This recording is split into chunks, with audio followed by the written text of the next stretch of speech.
I was just here, waited for the lawyers and asked them kung kumusta siya, okay man daw, nakabisita man may kahapon.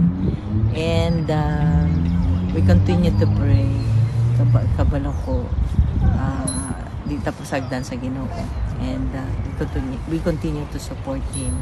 We continue to keep the faith that we will be able to bring him back home to where he belongs. Dito man siya. And kabalo ko kani mga pagsulay, mga bilog ang mundo, may Panginoon. Bilog. Nakaalam ng tao mo ano ang ginawa niya para sa mga Pilipino.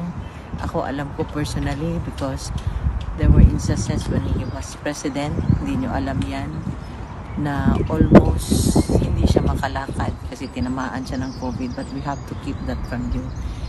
Miski na frail na yung ano niya, that at that time he would insist having cabinet meetings. Ganun niya kamahal ang bansa at ang Pilipino. He wants to show to the Filipinos that there's a leader, somebody like him, na even during the pandemic time, we were all down, wala tayong mga trabaho, wala lahat. There was somebody, there's a government who supports the people and supports the country. Ma'am, kumusta daw kayo si Pastor? Okay na ako, Pastor.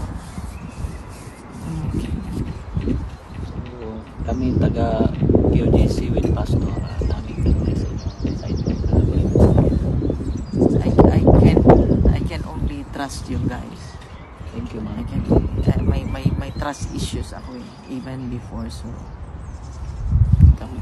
Karon sa sitwasyon ni sa tatay di kung sa sulod ko kaya okay naman siya. Okay na kaluwi sige. Yan health okay na. What do you expect from an 80-year-old? Kuan ma'am, bisig na kay mensahe sa mga taga KOJC o mga supporter ni tatay. Sa mga taga KOJC, daghang salamat sa inyo, sa inyong pagmahal, sa inyong pagsuporta.